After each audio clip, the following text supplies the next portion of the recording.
Hello, hello, and welcome to today's Win X Today show. I am absolutely thrilled and excited to welcome our today's guest. She is a powerhouse.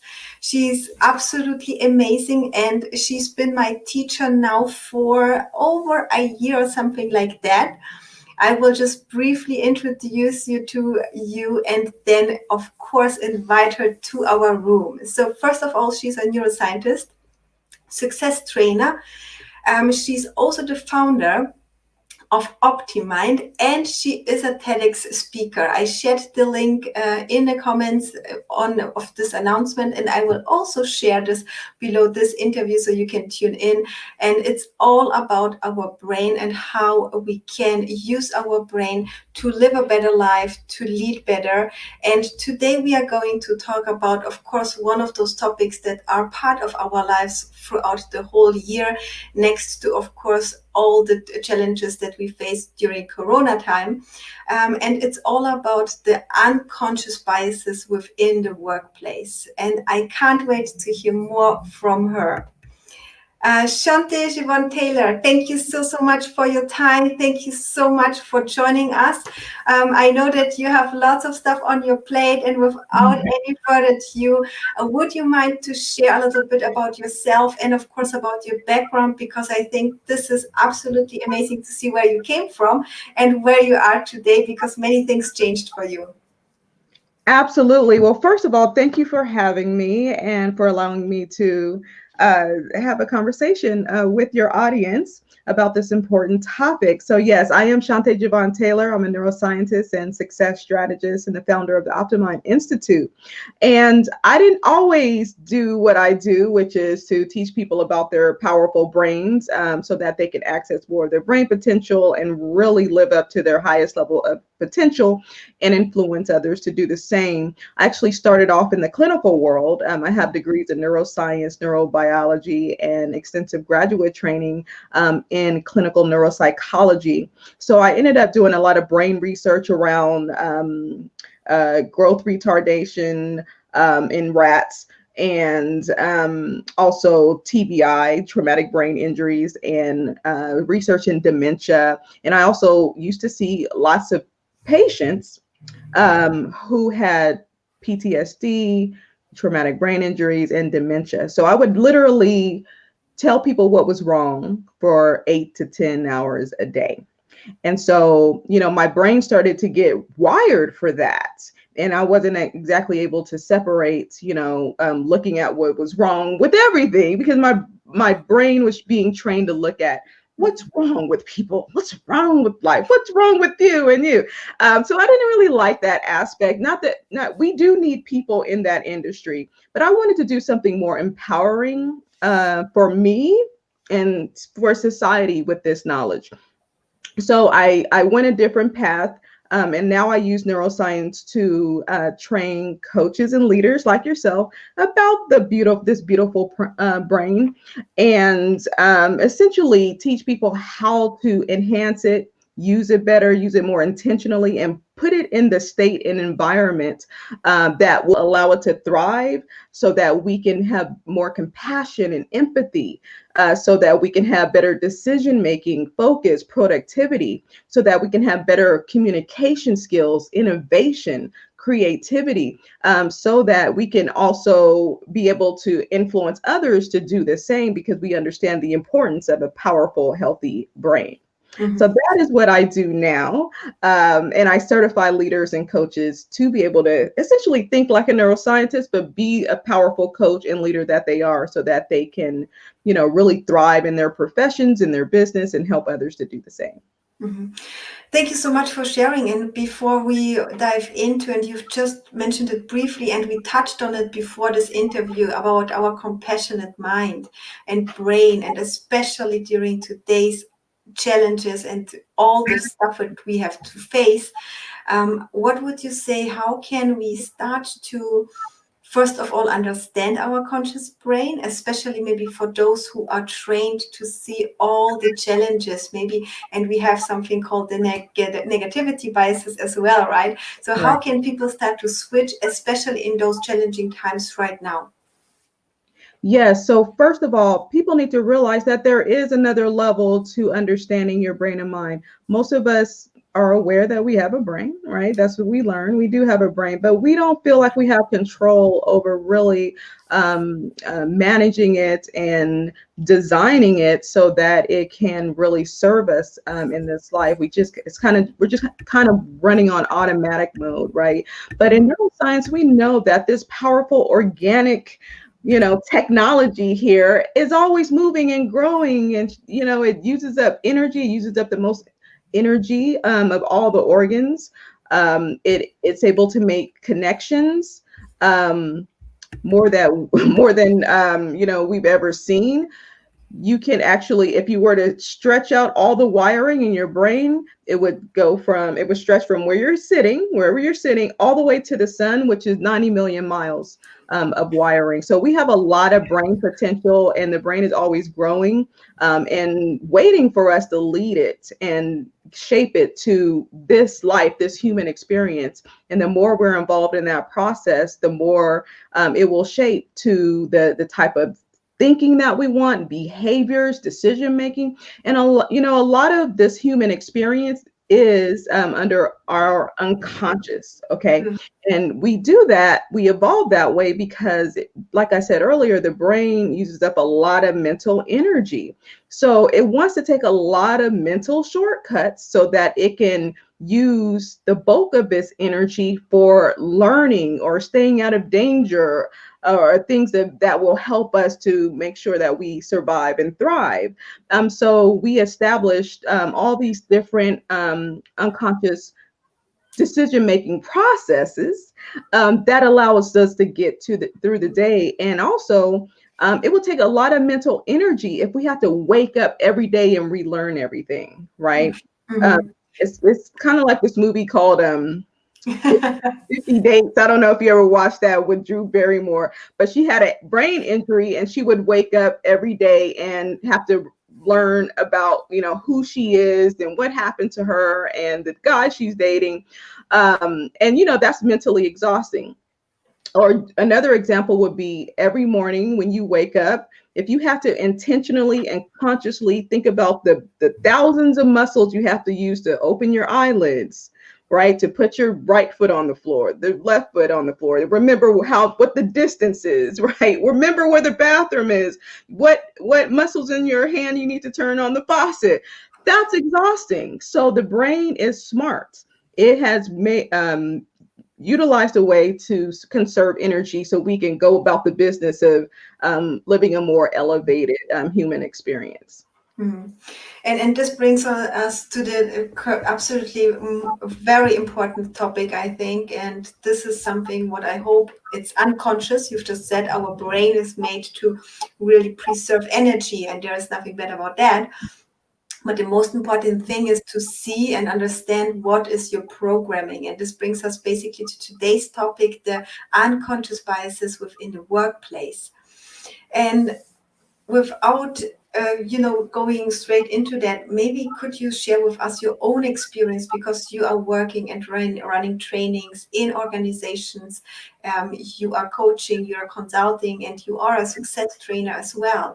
So would you mind to share with us, maybe first of all, what kind of experiences did you make and what have you seen, so people might be able to resonate with that a little bit before we dive into it, and then kind of go from the unconscious to the conscious, if you wish. Absolutely. So let me first say that unconscious bias, it's given a negative connotation, right? Immediately we go to unconscious biases. It's wrong, and it's probably going to negatively affect people. And that can be true, but it's not always true. Essentially, we all have biases and preferences. It's a way of the brain utilizing its energy effectively. We have preferences for who we associate with, for parents, right? When we're growing up, we have to have a bias or a preference for the people who are feeding us and taking care of us. Going to the store, we have a preference for certain brands. If we had to, think about the brands or read through the brands and the ingredients every single time, we went to the grocery store, we would never get out of the grocery store. So we're naturally wired for preferences and biases. Okay, but it's when those unconscious preferences and biases start to negatively affect other people, that's when we really need to take another look, a perspective, and be more intentional about our probable biases that may be inadvertently affecting other people. So where I probably experienced it, where I started to notice, is through how other people were being treated because of their gender, because of their race, because of their religious beliefs, right? So unconscious bias doesn't just affect the person who is receiving the bias in a negative way. It's also affecting the person who's witnessing the bias. So you're dealing with multiple brains here, not just the person inflicting the bias, whether it's conscious or unconscious, but the person receiving the bias, their brains are changing, and the person witnessing it, their brains are changing. Okay, so we're all responsible for this dynamic of biases that may be affecting other people. So I witnessed it, people being discriminated against, or people not getting respect, in the workplace because of their gender, because of their age, right? Because of their youth.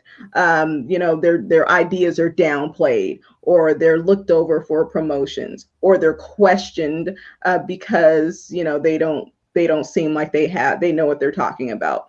So there's these hierarchies in the workplace that I witnessed, and people are making decisions that could affect people's promotions, how they feel about themselves, which can affect how their brain is able to focus and be productive. So there's consequences for us not dealing with our own unconscious biases and really exploring it. Are we hurting other people's brains? Are we affecting their emotional brain, their emotions, and how they can then have output in the workplace?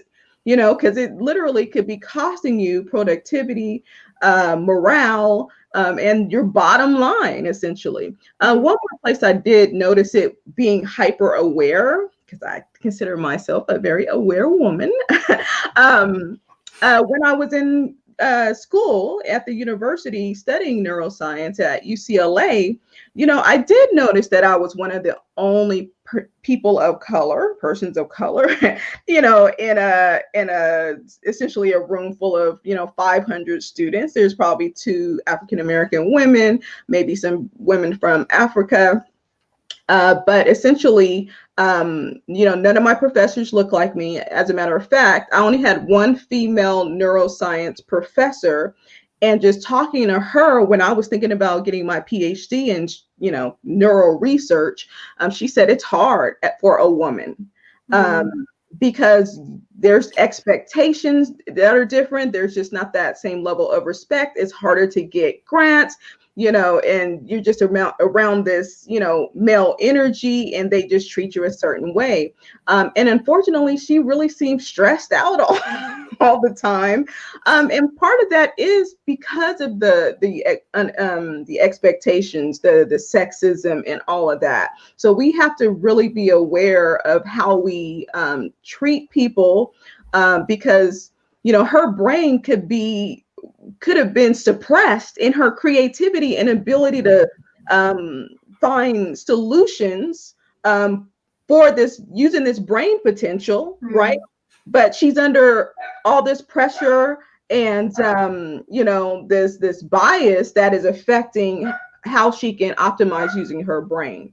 So I mean, that's just some of the things I witnessed, and that's part of the reason actually I started doing my work, because I started seeing it within organizations, how people's brains were being affected because of how they were treated in the workplace. Thank you so much for sharing your personal stories and your personal experience. And to be honest, even in my case, from the youngest age, to be honest, after being a migrant, being completely different, and one of the few, basically two, one other person was kind of from the same country like myself. And even later on at university, because you've just mentioned it, like the male dominated environment, the professor literally told me that I am not here to have my own opinion. And I told him I am exactly here because I want to, first of all, gain the knowledge, and then based on that, create my own opinion and share it then accordingly. And I had a huge fight with him. But this is, of course, something what is experienced by our brain, Mm-hmm. like pain, and we will go into that just in a few minutes. But you mentioned also, of course, the female and the male environment. Would you mind to share with us briefly how we are different, and without judgment, right? I'm not going to here into the way of like women are better or men are better, but basically just really to understand that we are different and that we can all complement each other, basically. Absolutely. The female brain is anatomically different, significantly different from our male counterparts. And it's not that our brains are better, we're just wired differently because we evolved different responsibilities.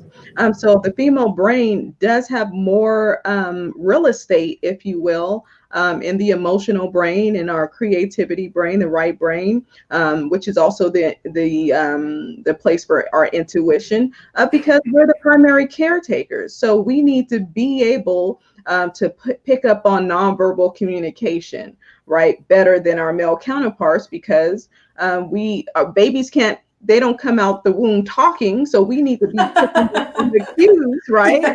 Yes. To make sure they survive, to make sure they're not in pain, to make sure they're fed, and all of that. So, and we also, if we didn't have a very evolved emotional brain, it would be hard to connect with our babies, right? Mm. We got to be able to have that connection so we will want to take care of the babies. The problem comes in, okay, the problem comes in when we are in societies, when we're in male dominated jobs where we're expected to suppress our emotional brain. We're essentially suppressing something that literally is our superpower.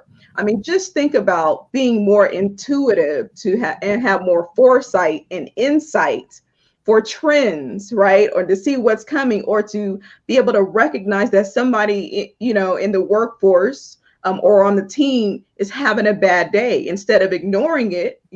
Women, if we really leaned into our powerful female brain and intuition, we would pick up on that, and we would know that, hey, we're not going to have a productive meeting if our team members are not there yet, if they're not, ready, if something is bothering them.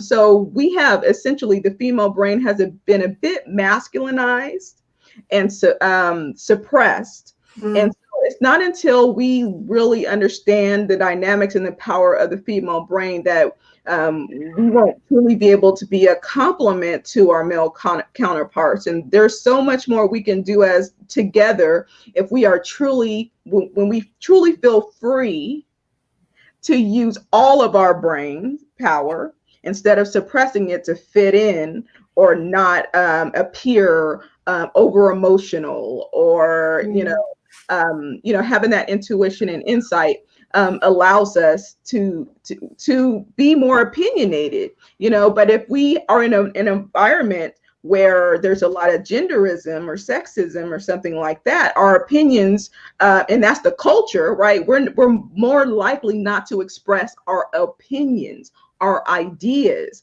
right? And that could be to the detriment of the company. Maybe the female seen something ahead of time and didn't say anything, and there was a huge consequence because she didn't speak up. Well, if you don't have the culture where it's okay for people to speak up and Mm. share their ideas, you are truly missing out on Mm. the gold mines in their minds. So that's Beautifully my, said.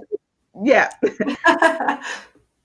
And you have behind you, so for everybody who will just listen to this interview, there is a left and a right brain behind Shonté. Yes, I love this, by the way. This is so amazing. And Mhm. this brings me just to the next topic about our brain, because our topic is, of course, today not only about to talk about the genders and how women and men are working with each other in a workplace, but generally speaking, um, I truly hope and believe that not only women should have the place, but also men, to exactly invite those creativity muscles within the brain, because our whole education system is absolutely focused on all the facts and all the systems. That is, of course, great, but I truly believe that this year shows it, especially. Like, no matter what you know, no matter how many facts you have, no matter how many studies you have to basically deal with Corona, and nobody has foreseen this ever before, right? And this brings me to the next topic. How do you think can neuroscience then help us in a workplace within the unconscious biases? So, what can we get aware of in our brain? How to maybe see our brain when it comes to the unconscious bias in the workplace. Absolutely. So we all have to realize that everything starts in the brain and mind. You know, what we think, our decisions, how we treat people, whether you mean to or not, it's going to still start in the brain. Okay. And so it's essential then that we start there. We actually have to intentionally and systematically learn about the brain. And you don't need to go through 8 to 12 years of, schooling to learn about your brain. Um, you just need to know the importance of the brain and that it is malleable, right? Moldable. It can grow. It can, create new pathways of thinking and being and treating other people.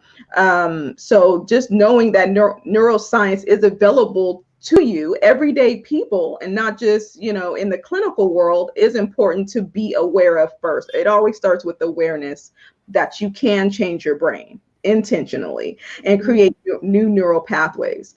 So that's the first thing. So now we have all this research, right? We have all this neuroscience research that essentially are written for scientific journals. And so it's up to the coaches and leaders to be able to access that knowledge, that powerful knowledge about how the brain changes and perceives, our emotions or how we're treated or anything like that. We need to be able to take that research, distill it down, and make it simple for people to understand so that they can understand their brain better and apply brain-based strategies to move forward.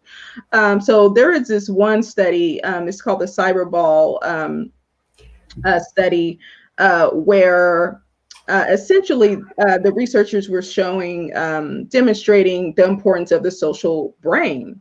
And so a volunteer went into an MRI machine that allowed the researchers to see their brain in real time light up in different regions. And so the volunteer thought it was playing cyberball via computer with two other volunteers, but they were really computers. So in this experiment, they were all initially throwing the ball to each other, right? The volunteer was clicking to throw the ball. Eventually, the two computers started to only throw the ball to each other. So leaving the real volunteer out of this game experience.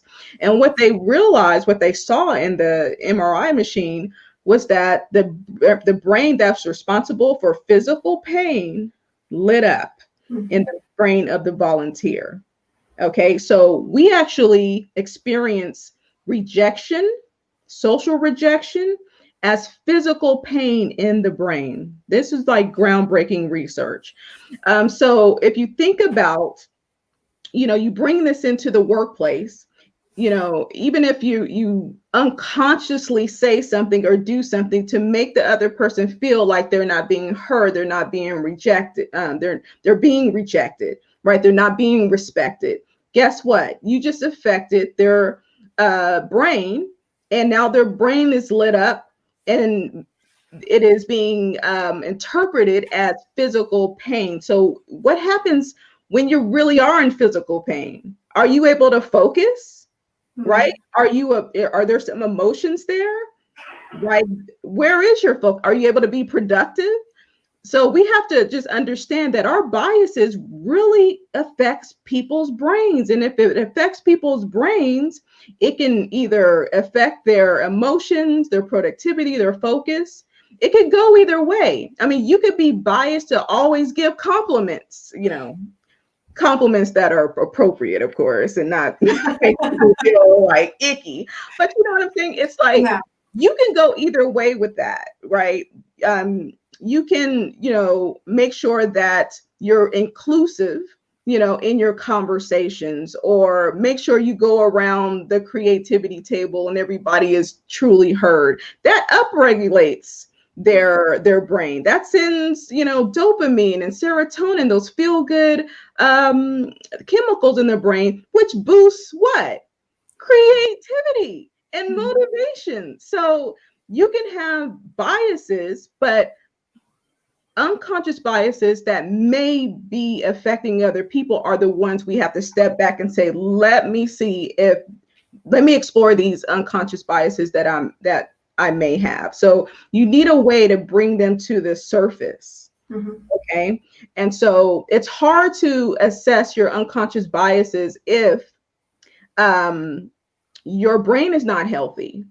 Because if your brain is not healthy, you're probably mentally tired and lethargic, and parts of your brains are stressed out. So it's harder to pick up on the nuances of somebody's response to you if you did say something off or off-putting or hurtful.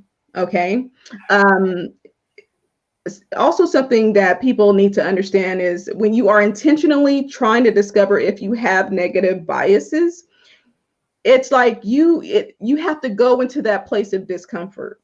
You just have to go there. You have to move through it. It's not going to be comfortable. There's going to be things that are revealed that it's going to, your brain is going to naturally want to, run the other way. Oh, this doesn't feel good. This isn't comfortable. I don't want to believe I'm really like this, And so we have to just be aware that when you walk this journey of exploring your unconscious biases, that it will get uncomfortable. And I'm telling you this, I'm sharing this with you because it's very important to set up expectations in your brain. Because if you don't, that fear brain, that threat brain is going to take over once these things start being revealed. So set up expectations in your brain and understand that you will get uncomfortable in this exploration process, but it's so needed. And this is especially all what you've just shared. Thank you so much for that. This is for every leader. I think basic knowledge, foundations, especially when it comes to lead people from a distance, right? Remote leadership is based on people maybe being alone. Most of the cities have many singles, so people are most of the time by themselves. They experience this as a rejection. Maybe some people cannot speak up in meetings because it's a whole round and they are maybe kind of just shy, and they can this again experience as a rejection. So as a leader, you have to basically just see what is happening. You have to, like you've just shared at the beginning, really read the non-verbal communication and then be inclusive to start to involve people. And this is a very, very, how can I say it, highly conscious and awareness what you have to basically apply and show, put on the table. And this brings me to the next question about what kind of neural system processes are involved and what do we have that are basically showing up on a regular basis, maybe that we could share with our audience. Yes, absolutely. So we all have these neural constructs, right? These neural pathways of preferences, which are our biases for different things in our life, the way we speak, who we hang out with, and all of that. So the more things are different or foreign to us, depending on how aware we are and our willingness to step back and have a management and all of that, the more different the brain lights up, right? So it's kind of like in our tribal days, right? When there was a stranger that come into the tribe, it they're different, right? They're wearing different colors, skins. They may have different markings on their face, right? And so the brain is going to be on alert, alert, right? And so depending on if that person had a weapon, or had an anger face, or whatever the body language is, the brain will also go to the next level of threat, right? Not only are we on alert, we're now in threat mode. And there's a part of the brain, there's lots of different parts of the brain, but this one is called the fusiform gyrus. It normally lights up with familiar faces, right? But we know that with faces that are not familiar or very different, this part of the brain does not light up. So we actually have specific parts of the brain responsible for familiarity. So the more familiar, the more our threat brain won't go off, and the more we're likely to treat that person a certain way. I'm bringing that up to say is that because our brains are malleable, we can actually change this wiring by simply getting more familiar with things, people, places that are different than us. And that's easy to be able to bring to your awareness. Start checking your circles of friends. Start checking, who you have hired. Like, how many women have you hired at your company have hired in the last 10 years? Start looking at the data. How many people have you promoted? Do they all have the same background, or do they have different backgrounds? Right? Do they all tend to look alike? Do they all tend to remind you of somebody you knew in the past, and so you did not promote them? So it's like you have to check your biases in such a way that will determine if you are familiar, if you're relying on just familiarity for your decision-making processes, or do you have a diversity of thought and thinking and approaches to situations and people. So that's something that you can actually explore. And so a lot of this is, on paper, is data for you to look at as well.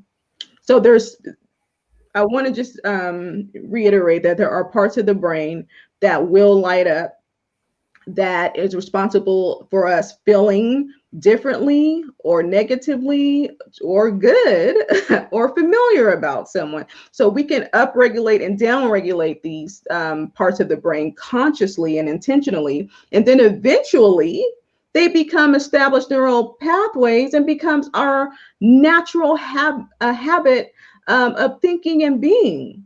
So we just naturally are compassionate. We naturally make sure everybody is included. We naturally will give all of the resumes a fair, equal chance and not be biased on the names or the school they went to, right? We just become hyper aware, and that's how we show up every day. But it has to be intentional first on in a lot of these areas.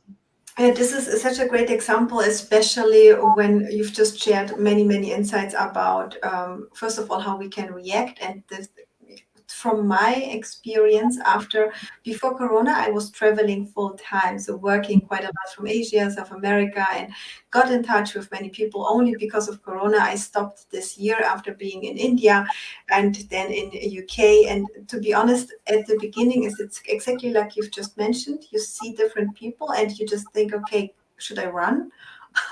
Should I Right. talk? What am I? And it's so interesting to, when you know it, when you know that your brain is basically wired, your mind is basically just going into I call it the highways. And Mm-hmm. when you notice that it's just jumping, and then you can just still make a conscious choice Right. what the heck is going on, right? And not just go, and because there are lots of hormones, of course, emotions, and then you are basically driven Mm-hmm. and you're not in the driver's seat. I think this is something what I like to explain like that. And you've said we can rewire our brain, right? And especially when it comes to the biases in our workplace. What do you think? Of course, you've shared lots of examples, but is there any kind of some strategies what people, first of all, at home, when they are working alone, what can they do? And then, of course, what can leaders do? What to pay to attention to in order to start to change the way we work? Yeah, that's a great question. It's a complex question too, because if you think about, let's say, someone trying to lose weight, you Mm, know, there's a lot of energy that has to go into losing weight. You got to change what you eat. You got to make sure you work out, drink enough water. There's so many elements. The brain doesn't like to make a lot of new changes all at once, right? Remember, it's basically lazy. So it wants to conserve energy. If it ain't broke, don't fix it. I don't know if you heard that term, but that's kind of how the brain works. So there are things people can do. Like I said, start to really explore your circles, start to, really bring these things to the conscious brain and start to intentionally work on them. Keep your brain in a healthier state so that you are more aware and intuitive, and can take the time to pause and modify your behavior or words in that moment. But change is hard. Changing for humans is very challenging. So when you fall off the wagon with doing these, those internal changes, which are very important. I understand human behavior. They're not always going to do it. So there's processes in organizations that can help with dealing with unconscious biases, such as taking off names off resumes, right? Just take the names off, take the universities off. I went to UCLA, and our rival school was USC. I mean, I didn't really care, but I just knew that there was a rival school. So, let's say my resume came across, a clinical neuropsychologist director or something, and maybe that person went to USC, so instantly in their mind, they may feel a certain way, and give the preference to someone else who actually went to USC. So you see what I'm saying? mhm, Removing those identifiers that could potentially cause you to be biased could be a good way, externally. So there's moving those external barriers and those internal barriers. Now, I'll just say this one more thing.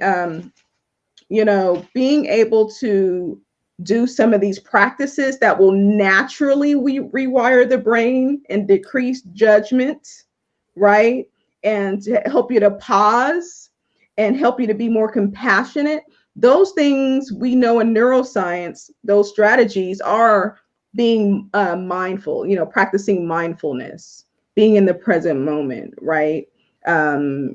Really heightening your senses and being anchored in that moment, whether someone is talking to you, you're looking them in the eye, you're appreciating them, having gratitude. Gratitude changes how the brain is wired. We know that in neuroscience now, right? To help you think from that higher brain, that top down approach versus that bottom up approach.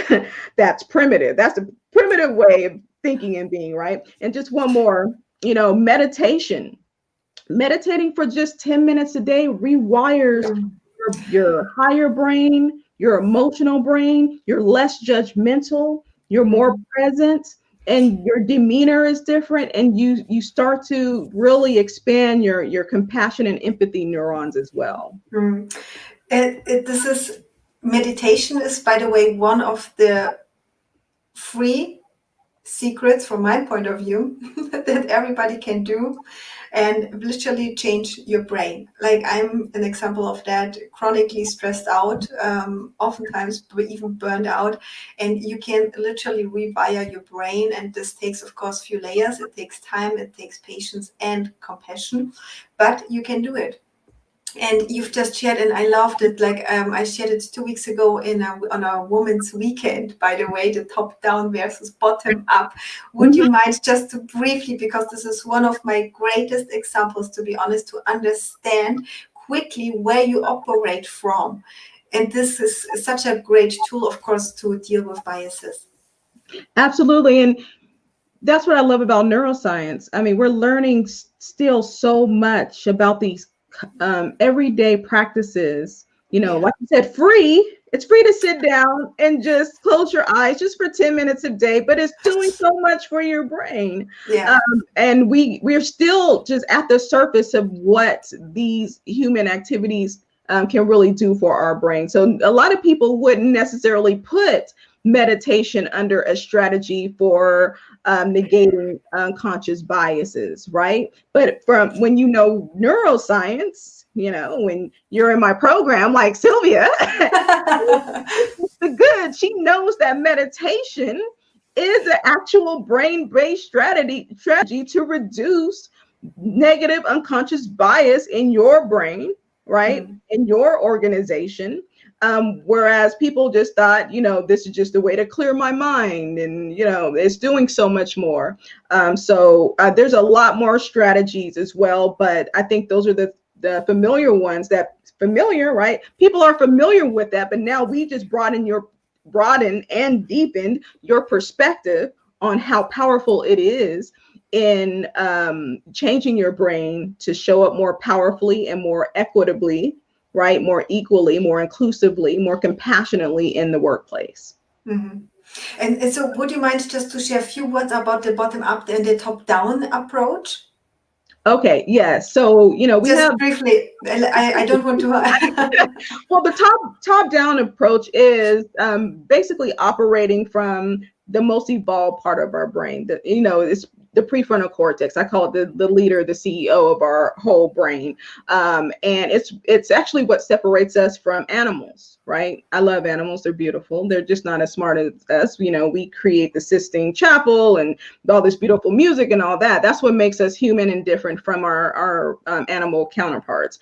So when we're able to operate at this level, this is where the highest decision making is. This is where we can, really tune into our compassion. This is where our focus comes in. This is where our error detection is. This is where we can have the most attention control. So we want to be able to operate at this level, which will allow us to be better leaders, better communicators, better workers, better employees, better spouses and parents. Instead of the bottom up approach, which is, starting from that brain stem that's automatic and just used to being responsive to threat and just survival. We need our brainstem because it does do those subconscious things that we don't want to think about, like beating of our heart and breathing and making new brain cells. If we had to think about that, we would be exhausted all the time. But that bottom up approach is also responsible for making quick decisions, and it bypasses our prefrontal cortex. So we want to make sure as leaders and coaches, we are operating from our higher brain, right? In all or most situations that we can. So that's that top down approach, being a higher level, higher thinking leader and coach versus being a basic, primitive, always in threat, survival, fear mode type of leadership. And primitive ways of doing things, we all know it. Oftentimes nobody is kind of approaching it or sharing it, but we all know that. And don't get me wrong, we are humans. We all have some days that is challenging, but to understand that we should not operate from our primitive way of doing things, especially when we deal with other people, is mandatory as for leaders. From my point of view, you have to, at any given moment, you should have to their ability to get yourself under control, or at least know how to get out of the situation without harming anybody else. And I've seen many things throughout the few years. And I would like to close this interview with the last question. which is basically additional to that. So what can we do? And from I really do my best on a daily basis to provide a safe space to everybody what I'm working with. So I do not differentiate between any kind of C-suite level people or anybody who is basically just now starting out as a professional. I really do my best to provide a safe space for them to be able to show up, to maybe realize their biases or maybe share them and be safe. And what do you think? How can we start to do this in a very conscious way and therefore change our biases? Because this is the place where you can operate from the top down, right? This is basically the safe environment. How is this what kind of approaches could you share with leaders, with listeners, and I hope with everybody who has impact on somebody, Absolutely. to provide this? Well, that's just the thing. We have impact on other people, right? So our words are important. The way we show up is important. The way we treat each other is important. So the first step is to realize that you're not in a bubble, okay? And people go home with how they are treated at work, and that influences the rest of the parts of their lives. And so when you realize this, you realize that you are affecting other people's brain dynamics, Mhm. right?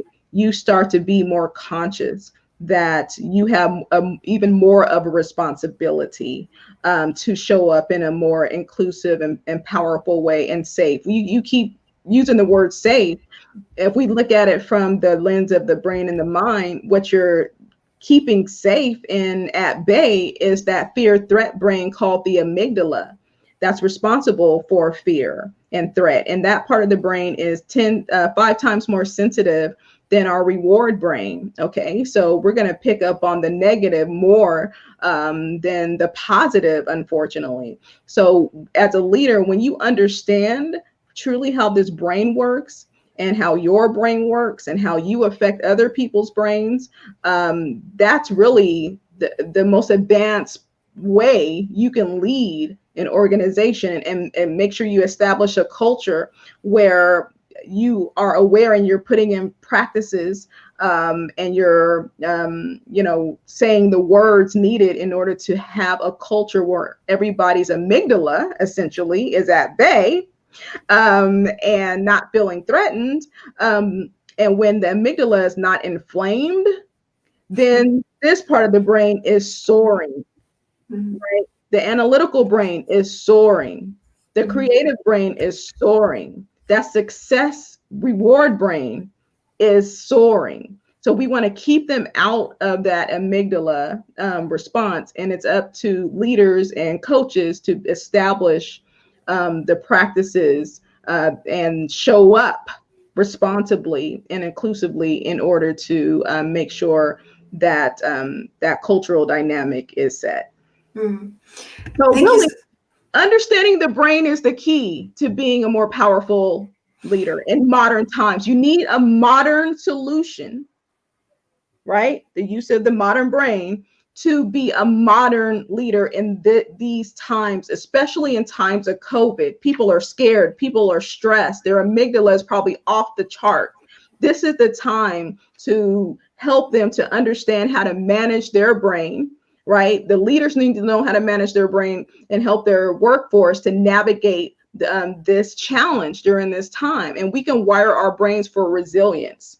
Okay, so the more mentally resilient we are, the less biased we are, the less stressed we are, the more productive we are, the more fulfilled we are. So the starting place is the brain and the mind. So I'm so glad you're bringing this knowledge to your audience. Thank you so much, Shonté. It's such an honor to talk to you and with you and to hear all the, I think, from my point of view, mandatory knowledge for everybody nowadays.